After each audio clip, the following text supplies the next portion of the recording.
and the stuff that your little Tim Tom from when I was, she's my godmother when I was a little baby. That, I just want you to know that sometimes I'll post and share things that aren't necessarily appropriate. She went, fair play, Tom, and unfollowed me. That's amazing. Let's just be honest with each other. That's hilarious. Yeah, so, and no damage was done to the relationship, and she's not left there cringing at, things I've shared and stuff. And she doesn't care about rugby league, so we've not lost a listener or anything. Like the Krispy Kreme donut comment. If Friday had a face, well, yeah, but my ex started that, and, me and having a top her. One up. She did. So, thank you, Jonathan, for getting in touch, and thank you, everybody, as well. That's the feedback and shout-outs taken care of. I have one more correction and clarification. Oh, carry on. We were talking about salary cap, and we've done this a few times, because we've been assuming that the new Sky deal, they had that payment that was brought forward when it was brought in. Yeah. We were assuming that was every year, weren't we? But according to Tim Sheens, it was talking about it the other day on the Rugby League Extra podcast. He was saying that it's 1.3 million they get from the central funding part. So that extra $500,000, 300 or 400,000, whatever it was that they got, that must have just been a one-off, and then getting 1.8 million a year or 1.7.5 or whatever it's going to be doesn't come in until the actual contract starts in, I think, is it next year or the year after? But anyway, so there you go. So clubs do have to make up a bit more than we thought to pay in full cap. Right. So even less clubs are paying full cap than we would have guessed are. There you go. There you go. Okay, so that's feedback and chats taken care of. Let's take a look now at news from around the world of rugby league.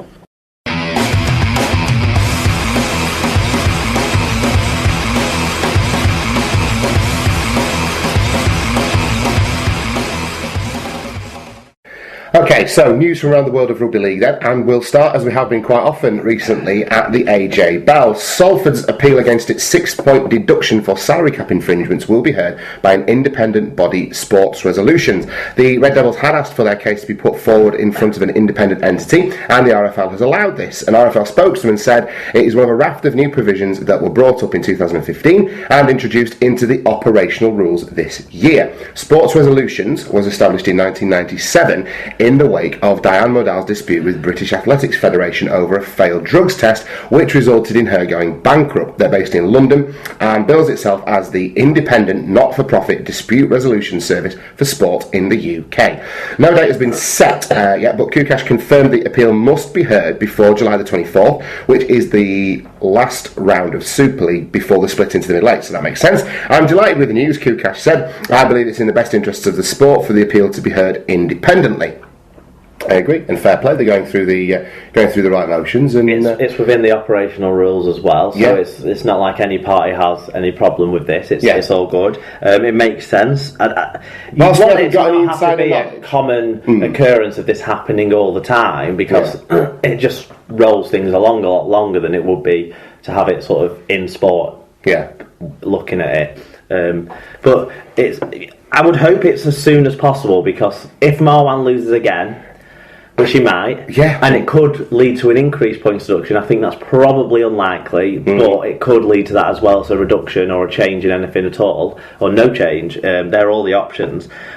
What the next step is, and the only step after this really, would be for it to be heard in the Court of Arbitration for Sport. Nobody wants a trip to Switzerland. Well, they might have to go through a petitioning process to have it escalated to there anyway, which would incur more legal costs as well on Salford's side, possibly on the RFL side. It's no good for the sport if that happens, so hopefully this gets settled at this point when this hearing's done and dusted, and we can forget about the whole thing and everyone can move on, and Salford can learn not to breach the cap and then not just try and say it was just a mistake, let us off please sir. And then similarly the other way around, the RFL can have a look at ways in tightening up how they deal with things and speeding up the process of getting points deductions or whatever on the map, written down, and everyone knows what's going on. The problem I have, or the thing that worries me, is exactly what you've just said, that there's everything I know about Marwan Kukash tells me that he's not going to let this go if he doesn't get whatever he decides, whatever in his mind he considers a satisfactory result, he's not going to let this go. So I fully anticipate this to rumble on further and further and have some ramifications for us moving into the middle eights or next season potentially. So but I hope that's not the case, because I think it's one of these things now that needs to be dealt with and put to bed, especially for Salford's sake, in terms of them looking forward and building rather than hanging back. Well, they're only 4 points off the top 8 now, aren't they? Yeah. And if they keep going the way they're going, they're in decent form. If that closes down to only a 2 point gap or something and they lose 4 points, then then that'll bring them level, won't it, with the team? And they've got a decent points difference because of the fact that they've won they were playing so well. as many games as they've lost this year. So okay, well, I mean, we'll see where the chips fall on that one, won't we, I guess. Over to Wakefield then. Wakefield Trinity Wildcats have been fined £1,000 for breaching RFL operational rules surrounding the management of concussion. I'm assuming there's some operational rules to be read here. Wakefield were deemed guilty of breaching operational rule A1.5 and C2.6 and E3.1.6 of the RFL medical standards, which states all players with a diagnosed concussion or players who have any of the signs or symptoms set out below, or players whom medical staff suspect may have concussion, must be removed from the field of play. Assessments must not be carried out on the field of play. Medical practitioners, physiotherapists, trainers and coaches are all responsible for ensuring that players are removed from the field of play. This matter relates to the 17th minute of the First Utility Super League match between Trin and the Widnes Vikings, where Wildcats player Danny Kierman showed signs of concussion but was not removed from the field of play for concussion assessment as mandated by the RFL medical standards. Additionally, in approximately the 23rd minute, Kierman potentially displayed further symptoms of concussion but was not removed from the field of play for assessment. So there you go. The rules have been enforced. Yeah, I think fucking hell, Trin, pull your fucking socks up. The issue here is more that the assessment was taking place on the field, because I think in that Carter seems to have come out and saying, well, our medical staff are perfectly well trained to judge whether he was concussed or not. The point is, they're not allowed to make that assessment on the field of play. No, you need to get out of that environment and do it to make that assessment off the field of play. And that didn't happen. So there you go. There you go. Okay. Hold on, though. Go on. This was in the game against Widnes. Yeah. Because I think in Magic Weekend, there was an incident where a Wakefield player had his head rattled and didn't go off the pitch. Was it one of the halves? No, I think it was Kerman again. I'm trying to remember back to the game now. Because this game wasn't televised, was it? No. Wakefield against Widnes. But I remember seeing footage of a guy.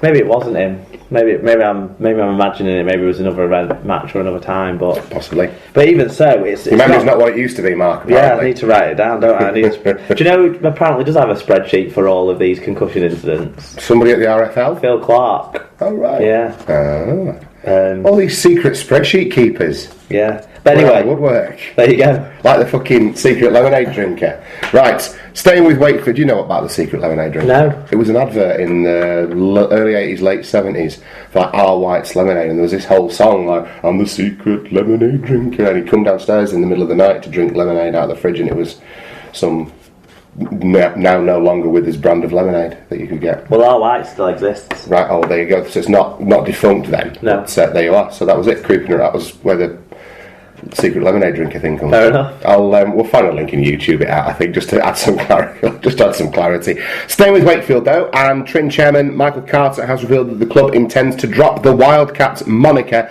and revert to simply being called Wakefield Trinity again. We've got a fantastic heritage within this club, and I don't think we've made the most of it, he told the Yorkshire Evening Post. For me, it is Wakefield Trinity. I've always referred to it as Wakefield Trinity, and I think the older generation of our fan base will love the fact that it's Wakefield Trinity. The plan is that we will have a Wildcats junior section, so there is still something for the kids. They love Danny Cool and definitely won't be losing him. He's a fantastic character, and we will probably have the Wildcats brand and image for the younger kids. But the grown-ups amongst us, it will be back to Wakefield Trinity. Not my favourite mascot of all time anymore, though, Daddy Cool. My favourite one is now Freddy Cougar. Freddy Cougar, your head's falling off. No feet, killing his trainers, taking his gloves off in front of everybody, having to hold his head on.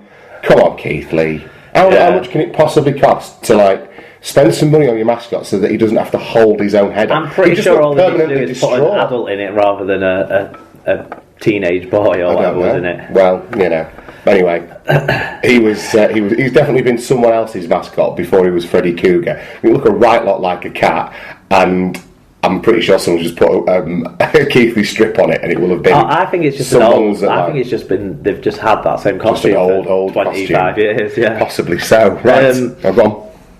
How do you feel about this? This is traditional. I quite like this. I have no strong feelings either way on sort of the traditional aspect of it. I don't see the point.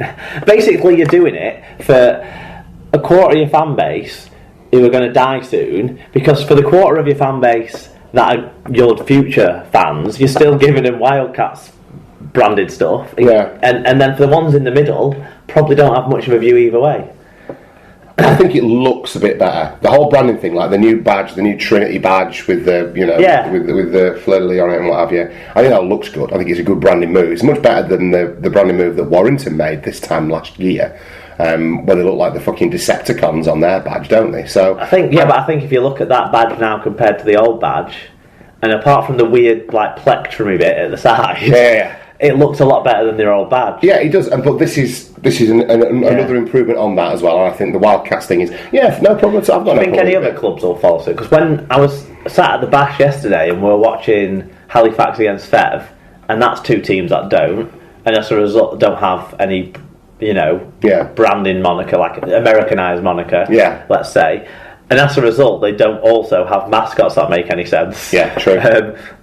Which you kind of feel like is supposed to happen for the kids and that sort of stuff. Yeah. You look at Super League, you've already got Hull and I suppose both Hull sides. They don't. I mean, they have mascots that are appropriate to their. Like Hull have the Robin, don't they? Yeah, Hull can do. Yeah, but they've always been. They've always been the Robins, yeah. So you've got both Hull sides. You've got St Helens already. Yeah, you're Warriors, aren't you? Yeah. Yeah. So I just wonder, would any other club start to follow suit? There's a few like more in the division down, I suppose, and like I don't know. Yeah, I think we'll just wait and see. I think a lot of it will depend on how everyone. Because even some of the ones that have come into the league, like Oxford, they never took a nickname. I think it depends on what the marketing company you're paying tens of thousands of pounds to advise you about your brand image tell you to do. Fair enough. I think that's why we've got the Coventry Bears. Okay. It's not like there was a lot of bears in Coventry, is it? No, but isn't Coventry in Warwickshire, and isn't Warwickshire like associated with bears? No idea. Isn't it part of? Isn't their county symbol like a bear scratching its arse on a tree? Oh, shut me mouth, then. That works quite well, doesn't it? Is Warwickshire? Is it in Warwickshire? It must be. Yeah. It's all in Midlandshire. It must be in Warwickshire because it's between Birmingham and Warwick must be Warwickshire. It's all Midlandshire to me. I don't really know. If that's true, then it just completely ruins my point. So I hope it isn't. Castleford stand-off Ben Roberts will miss the rest of the 2016 with a foot injury that he suffered at Magic Weekend. Unlucky Ben Roberts. That sounded horrible, Ben. That is unlucky. I thought Ben Roberts had been going quite well this season. Nathan Mason. Well, he's missed a lot of the season. His first game back and he's gone for the season. That's pretty rough. No, that's not what I'm thinking of then. I was thinking of Junior Moores. Yeah. That is unlucky. That's even more unlucky, Ben Roberts. Right, Nathan Mason's put pen to paper on a contract extension at Huddersfield to keep him at the club until the end of the 2018 season. Decent bit of business. He's been playing a lot this season, so progress being seen. That's it. Whitehaven have announced the signings of Anthony Walker and Hugo Perez on loan deals to ease the club's injury crisis. I think they both played at the weekend as well, as far as I can recall. Yeah, there was. It was. I don't remember noticing. I remember seeing Hugo Perez as I went to the loo. Yeah, right, there you go then. Walking down the steps and thinking, actually Hugo Perez. By that point, it was the only player I recognised in this game was Jared Samher. Yeah. Oh, no, actually, there was a few, weren't there? It was only the halfbacks who I really recognised, and the props were all sort of merged into one. One big mess. Yeah. By game 3. Well, we spent a lot of time talking to Dave Pye and Nicola, Dave Pye and his better half and Big Dave as well. Yeah. So it was fun to be distracted during that one. Hull FC have tied up a number of their young players, presumably onto long-term contracts and not with bungee cord. Jack Downs has agreed a 1-year deal. Jansen Turgut, Brad Fash and Massi Matongo have all signed 2-year deals. Jez Litton and Ross Osborne have penned 3-year deals. So that is great work by Hull FC, securing the signatures of some of their younger talent. That's some of these lads have made first team appearances, haven't they? And they're starting to move up. So yeah, well, I think all of them have played at least once in the first team. Although maybe Ross Osborne, I can't remember if he has or not. Jez Litton got a game last year, I believe. Jansen Turgott played a few times last year. Matthew Matongo played. Well. Yeah, Matthew Matongo played against Wigan, and he was the player who they didn't have a proper picture of him. Do you remember? So they superimposed big black Matthew Matongo's face on White man's body.